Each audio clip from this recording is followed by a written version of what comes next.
足球再次被淘汰，再次倒在点球互射上，連續第3次没有进入世界杯。老 K 認為這裡面有非常深層次的原因，那就是當今世界足球已經徹底地轉向了傳控和進攻為哲學。過去以防守為根基的意大利足球，包括穆里尼奧、卡佩羅的足球，已經徹底的過時。在過去的12年前的2014年巴西世界杯，意大利隊在小組積3分出局，連續2屆世界杯折戟小組賽。當時的主教練普蘭德利引咎辭職，雖然2年前剛剛率領意大利在歐洲杯獲得亞軍，而足協主席阿貝特也同時遞交了辭呈。老將皮爾洛一代中場大師也在賽後宣布退出國家隊。當時的英國衛報有評論指出12年前的意大利足球困境主要是球场均已年久失修，還有極端球迷的暴力行為层出不窮，並且還有針對巴洛特利為首的黑人的種族歧視。可現在看来，總結的這3條原因都不在根本。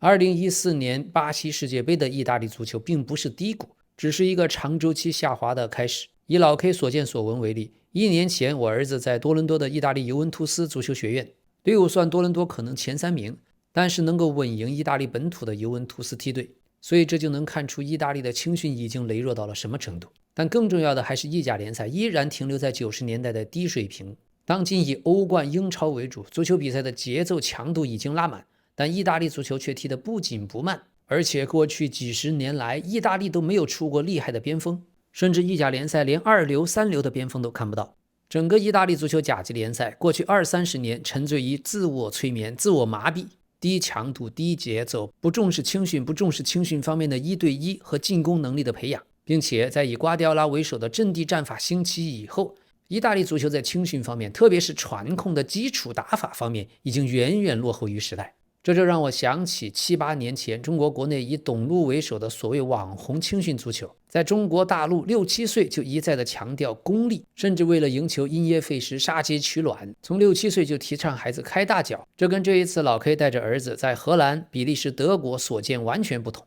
尤其是在德國的門興格拉德巴赫青訓，我看到德甲梯隊的小孩們，無論是哪個年齡組，從小到大都開始以門將控球為主，經常性的門將一個人控球到了中場，兩邊的中後衛拉開，這是非常極致的陣地戰法，以傳控為基礎 ，take the ball, pass the ball。所以現在意大利足球的羸弱和衰落也就不再奇怪。意甲早就不是頂級球員的首選，冒尖的年輕人越來越少，稍微有點厲害的，像維拉利很早就被挖去了法國，托納利很早就去了英超。所以僅僅選誰來當意大利國家隊主教練已經完全不夠。現在看來，在疫情階段2021年，曼奇尼帶領的那支意大利隊拿到了歐洲杯，更像是一次反彈，而且從根本上來說，甚至對意大利足球的根基形成了傷害。因為更多的意大利足球從業者、意大利球迷們沉醉於自我麻痹、自我催眠，刻舟求劍，外面的世界日新月異，而意大利足球卻停步不前。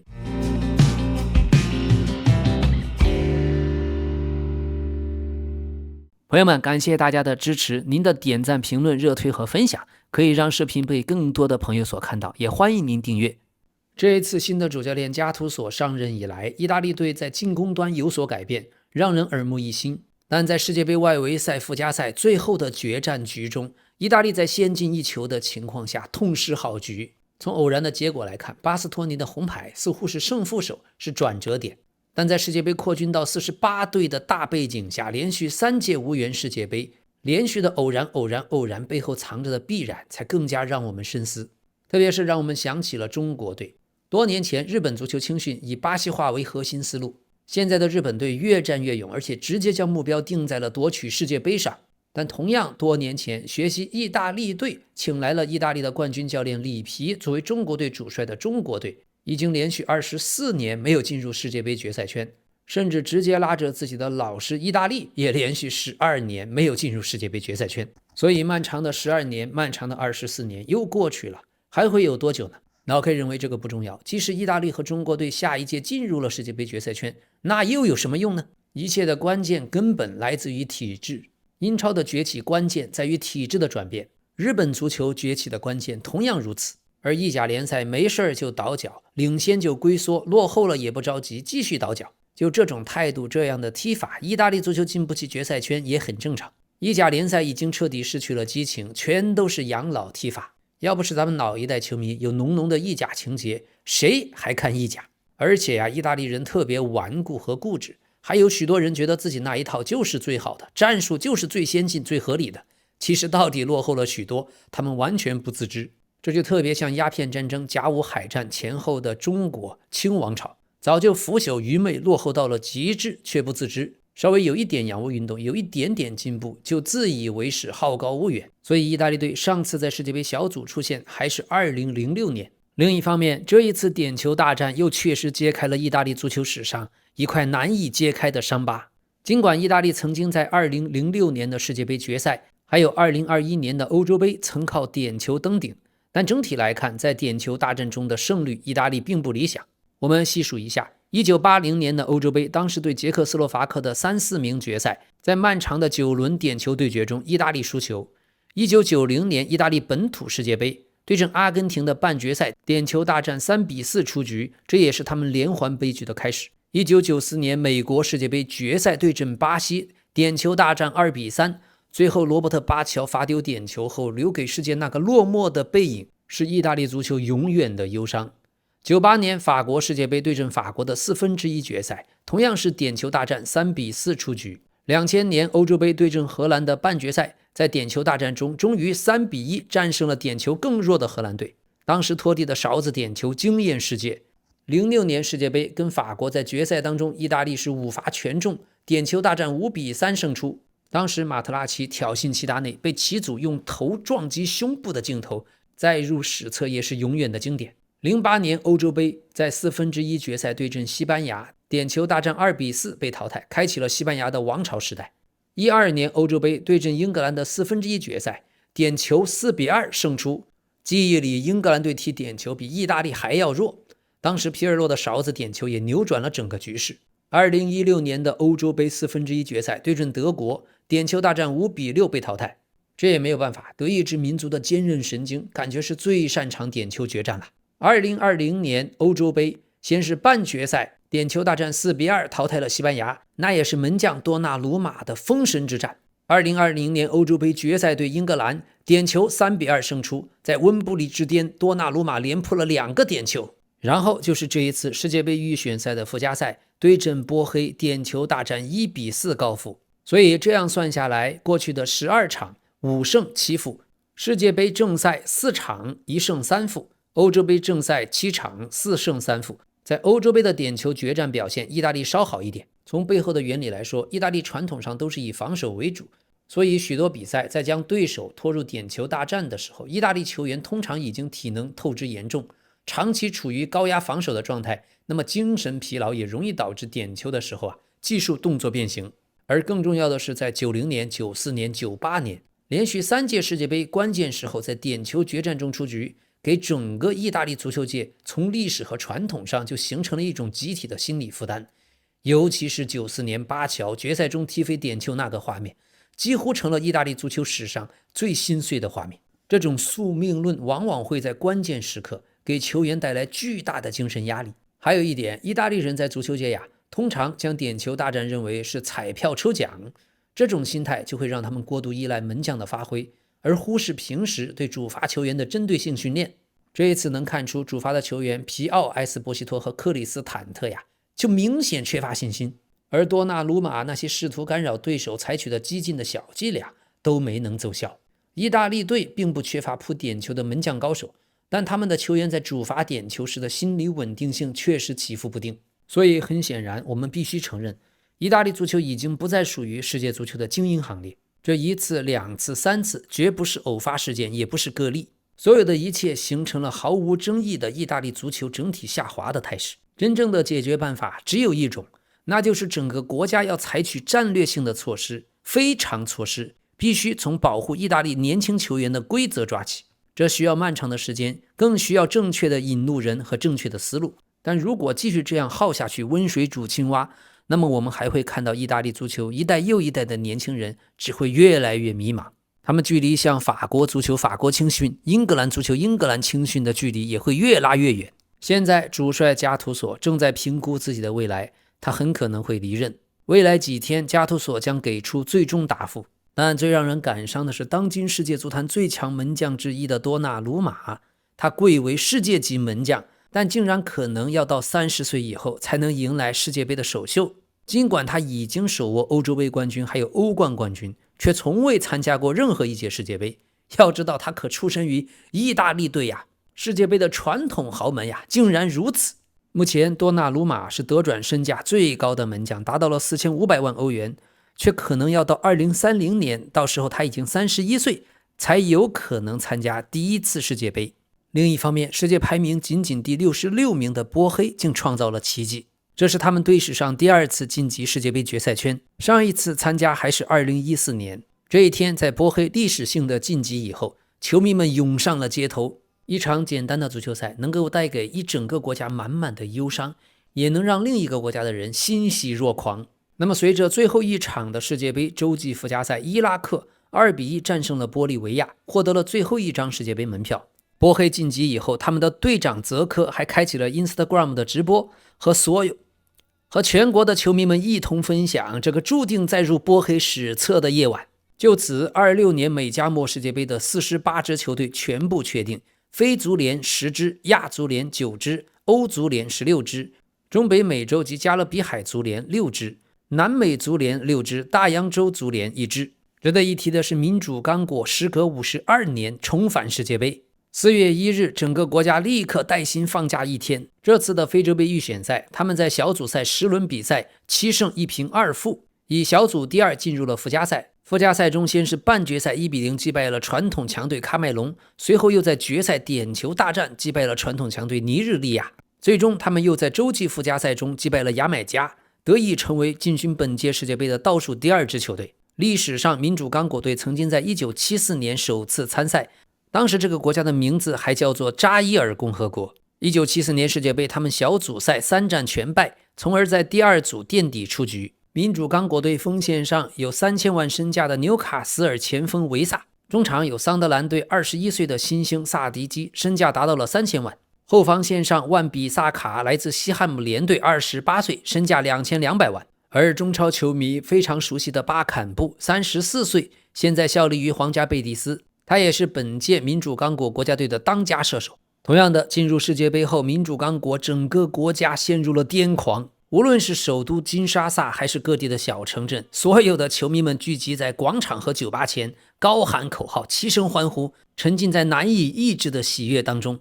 好，另一場世界杯歐洲區預選賽，瑞典隊3-2戰勝了波蘭。埃蘭加、拉格比耶爾克還有澤凱賴什的進球淘汰了萊萬多夫斯基的夢想。老將萊萬最後一屆世界杯夢碎。而瑞典隊36歲的老門將諾德菲爾特做出了無數次的神撲，最終導致波蘭隊無緣世界杯決賽圈。萊萬多夫斯基在比賽結束後站在場上難掩落寞。反觀瑞典隊，他們上一屆世界杯預賽的附加賽決賽就曾被波蘭淘汰，今天也算是復仇成功。對了，今天為瑞典進球的拉格比耶爾克，他是瑞典的貴族，是家族第11代男爵。這名貴族球員甚至可以在瑞典王位繼承順位中排到第254位。身份顯赫的拉格比耶爾克也在戰勝波蘭之後盡情慶祝，甚至敢用香檳將62歲的瑞典首相澆了個渾身濕透。另外，捷克2-2戰平了丹麥，通過點球決戰淘汰丹麥。74歲的捷克老帥庫貝克成為了世界杯最年長的主教練。捷克主教練庫貝克是20年來首位帶領捷克隊重返世界杯的主教練。當年他還在中超的天津隊執教過一段時間，這也讓我們想起了過去黃金一代的捷克內德維德、羅西基、切赫。04年的歐洲杯巴洛什橫空出世，那時候在利物浦真的太牛逼了。OK， 土耳其隊1-0戰勝了科索沃，也如願晉級世界杯，這也是他們時隔24年重返世界杯。小將居萊爾和伊爾迪茲再入史冊。而今天的友誼賽，日本隊在客場1-0戰勝了英格蘭。主教練森保一還透露，在1990年，當時自己曾短期赴曼聯留學了1個月。當時在曼聯的2隊訓練，周圍的人質疑道：“日本人也能踢足球嗎？”而現在的日本隊在世界杯上發出了奪冠宣言，越來越多的足球專業人士對日本隊的心情變得尊敬、尊重，甚至有些敬畏。森保一說：“大多數人認為我們日本做不到在世界杯上奪冠，但我們相信現實中我們有機會奪冠。英格蘭隊是世界杯奪冠熱門，而我們作為黑馬瞄準冠軍。我們日本隊已經具備了實現這一目標的實力。只要心懷目標，就有機會到達終點。主教練森保一過去年少的時候，在小時候被霸凌過，後來喜歡上足球，在企業踢足球的時候發誓要通過職業足球來謀生，於是又入選了國家隊，成為日本國字號球員。當時戰勝過有范志毅等人率領的中國國足，這也是如日本漫畫足球小將一般的劇情。如今卻為了夢想和目標，為了奪取世界杯而執教日本國家隊，這樣的感覺日本球迷真的爽爆了。另外有一件小事，1-0戰勝英格蘭隊之後，客場的日本球迷清理垃圾，還獲得了溫布利球場官方的致謝。視頻中可以看到日本的球迷們在比賽結束後，將看台上一點一點的垃圾撿得乾乾淨淨，讓客隊球迷區恢復了整潔。所有的這些細節都足以讓華人球迷深思。而他們人手這種藍色的垃圾袋，在賽前在手機燈的映射下會變成藍色發光的海洋，也是給日本足球隊蓝武士助威最好的道具之一。要知道本场比赛日本队也缺少了3名關鍵球員，像皇家社會的久保建英、前利物浦球星南野拓實，還有前阿森納的邊後衛富安健洋都不在。目前世界排名第18位的蓝武士日本隊在世界杯上的夺冠概率只有80-1，但今天戰勝英格蘭確實展現了一支凝聚力極強、充滿活力的攻擊型球隊，既有充沛的體能，也有嫻熟的技術、明確的目標。日本隊不僅是戰勝了英格蘭，而且他們最近8場對陣歐洲球隊90分鐘內保持不敗，分別是1-0塞爾維亞、2-1德國、2-1西班牙、1-1克羅地亞、4-1德國、4-2土耳其、1-0蘇格蘭和1-0英格蘭。想想自以為是不知天高地厚的中國青訓足球網紅董路說日本足球到頭了，他真不知道自己在說什麼。搞青訓搞足球不應該是像做綜藝節目一樣吸取流量，小孩子的青訓應該是腳踏實地，做好內功，做好系統的建設，廣撒網，打好地基，金字塔的地基越大越好，而不是從小就拔苗助长，搞什麼少年班的科技大學。现在這一次在隊史上首勝3獅軍團英格蘭，也是日本隊擊敗過的第7支世界冠軍。目前在贏得過世界杯冠軍的球隊中，日本就只剩意大利沒有擊敗過，而今年世界杯決賽圈卻沒有意大利隊，所以越來越多的人都認為日本隊可能已經進入了世界強隊的行列。這次小組賽，瑞典隊在進入決賽圈後落位 F 組，與荷蘭、日本、突尼斯同組，這也是真正的死亡之組。而瑞典隊在預選賽是一場沒贏，就靠了有歐國聯也進入了世界杯。對了，今天輸給日本隊也是英格蘭首次在友誼賽半場零射正，同時也是隊史上首次輸給亞洲球隊。雖然英格蘭沒有上主力，但最近2場友誼賽給主教練圖赫爾敲響了警鐘。無論找什麼借口，隊員的傷病多呀等等，但傷病本身就已經影響了英格蘭隊的實力。幾個月後的世界杯，如果傷病更多呢？好，這一次伊拉克在最終2-1戰勝了玻利維亞，也讓亞足聯一共有9支球隊參加了美加墨世界杯的決賽圈，這創下了新的歷史記錄。其中日本、澳大利亞、伊朗、烏茲別克、韓國、約旦是通過第3階段亞洲區預選賽直接晉級，卡塔爾和沙特阿拉伯則通過第4階段亞洲區預選賽直接晉級。伊拉克是在第5階段的亞洲區預選賽戰勝阿聯酋，得到了洲際附加賽機會。因為世界排名高於玻利維亞和蘇里南，他們直接晉級決賽，在決賽中戰勝了玻利維亞，挺進世界杯。而晉級的這9支隊正好是亞洲排名前9，這也很合理客觀地反映了亞洲足球現在的排位和水平。好，另一方面，熱刺隊德澤爾比執教熱刺已經達成協議，簽下了為期5年的合同。這一次找教練，熱刺3度接觸了英超經驗豐富的富勒姆主教練席爾瓦。雖然對方團隊態度也很積極，但富勒姆隊堅決拒絕放人，最後只能全力游說賦閒的德澤爾比。在談判中，德澤爾比佔據了絕對主動，而熱刺別無選擇，最終開出遠超常規待遇的5年高薪合約。憑此合同，德澤爾比的薪水已經躋身英超教練的頂級行列，而這也是熱刺絕境之下的無奈之舉。他們史無前例的深陷保級危機，僅剩7輪聯賽，但保級岌岌可危。所以只能背水一戰，全力簽下風格華麗、實力頂尖的名帥德澤爾比。這次關乎熱刺命運的豪賭必須成功。有意思的是，3年前在布萊頓執教的德澤爾比，當時在客場對陣熱刺的比賽，和當時熱刺臨時主教練斯泰利尼發生了激烈的邊線衝突，雙方都被紅牌罰下。那場比賽中，德澤爾比展現出來的火爆性格，曾一度讓熱刺內部人士明確表示對德澤爾比絲毫不感興趣。其中原因之一就是3年前德澤爾比率隊造訪熱刺時候，用手指戳向了熱刺主教練，並發表了諷刺言論，引發了和斯泰利尼的爭吵。可此一時彼一時，現在已經不由得热刺了。下一輪4月12日做客桑德蘭，許勝不許敗。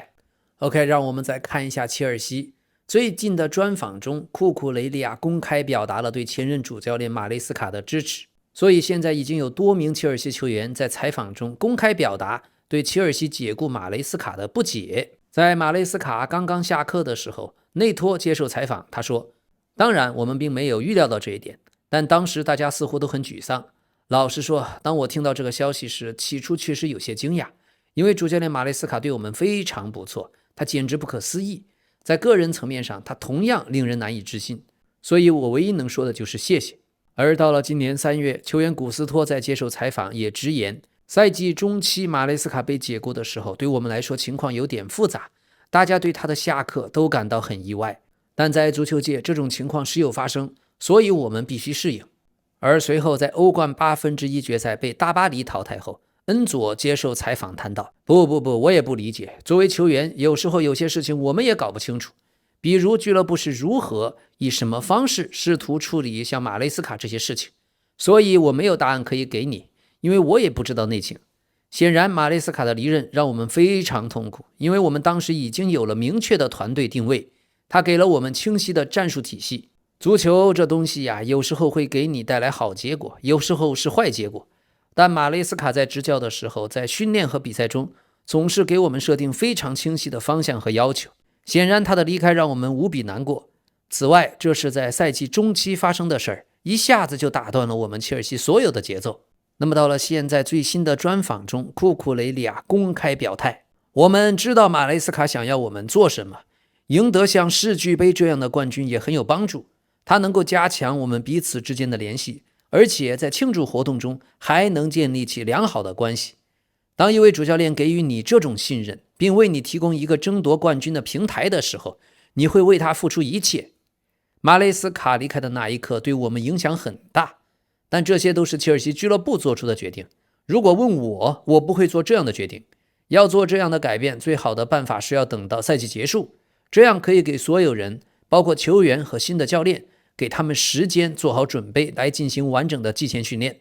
所以現在能看出，切爾西球員更衣室內部对俱樂部的策略質疑正在加剧。最近恩佐也成為了新聞焦點，而前切爾西名宿米克爾就說，如果恩佐你的心已經在馬德里，你就不應該再穿切爾西的球衣。在切爾西，我們為队徽而戰，而不是為未來的轉會謀劃。總之呀，最近恩佐和庫庫雷利亞的言論引發了爭議，也暴露出切爾西更衣室內部矛盾重重，包括球隊核心帕爾默也想去曼聯。所以下赛季如果切尔西的成绩繼續下滑，那麼就像現在的热刺，切爾西也將迎來自己的低谷。另外，今天的友谊賽，巴西队3-1戰勝了克羅地亞，達尼洛、伊戈爾·迪亞哥和馬丁內利破門。今天安切洛蒂的巴西队是終於在戰術方面把反擊給踢明白了，而有限的出場时間裡，小將恩德里克也充分證明了自己，他配得上一張去世界杯的門票。但更重要的還是小熊維尼修斯的作用真正體現了出來。庫尼亞策動精準的直塞，維尼修斯利用個人能力吸引了多名防守球員之後，精準的倒三角，達尼洛一擊命中。本賽季達尼洛回到了巴西甲級聯賽之後，狀態爆棚，在後腰的位置進球數據甚至比前鋒還要漂亮。所以維尼修斯是確實能將一支球隊提升一個檔次。希望在安切洛蒂麾下，快樂的維尼修斯能夠實現夢想。而今天他的女友維爾吉尼亞也帶着自己的3個孩子看了男友維尼修斯的比賽。這3個孩子的父親並不是維尼修斯，而是他的前夫。但在比賽前，新的幸福的5口之家一起去了遊樂场。26歲的維爾吉尼亞比維尼修斯大1歲。維尼修斯最近狀態爆棚啊，也跟愛情有收穫直接相關。還有小將恩德里克下半場替補出場，送上了一記助攻。賽後他的妻子加布里埃利·米蘭達也在社交媒體曬出了2人賽後擁吻的照片，並配文道：上帝有比我們大得多好得多的計劃。另一邊，老將卡塞米羅首發出戰，他的妻子也在社交媒體曬出了自己現場觀看比賽的視頻。卡塞米羅的妻子安娜·瑪利亞娜·卡塞米羅，是在卡塞米羅效力於聖保羅隊期間就和他認識，從2011年開始約會，2014年喜結連理。安娜在結婚前獲得了工商管理學士的學位，此後成為了一名化妝師，創辦了自己的公司。她對時尚也很有興趣，平時除了照顧孩子，偶爾還會做模特，也是既漂亮又有學識，還事業有成，真正的才貌雙全。好，葡萄牙隊在友誼賽客場2-0戰勝了美國，特林康和菲利克斯進球，而為他們助攻的都是隊長逼費。最近的2場友誼賽，逼費都快打滿。這屆世界杯以逼費為中前場的進攻核心，他很可能會爆發。維迪尼亞作為拖後組織的核心，魯本迪亞斯指揮和構建防線，而努諾門德斯充當邊路的爆點，包括在後防線上給大家兜底。最後鋒線就欠一個 C 羅充當終結者。葡萄牙隊現在世界排名第5，他們小組賽將和剛果、烏茲和哥倫比亞分在一組。另外，今天阿根廷國家隊還和贊比亞進行了一場友誼賽，最終阿根廷5-0大勝。而比賽第43分鐘，梅西為阿根廷國家隊打進一球，這也是他連續第21年為阿根廷國家隊破門。現在這個紀錄排行榜上 ，C 羅連續22年為國家隊破門，第2就是梅西，第3是波黑隊的澤科連續20年破門。第4，愛爾蘭的基恩連續19年破門；第5，波蘭隊的萊萬多夫斯基連續19年破門。最高的山，最長的河 ，C 羅、梅西、澤科將在世界杯上演最後一舞。好，感謝大家的支持，喜歡的話歡迎您訂閱、點讚、評論、分享和熱推，咱們明天再見。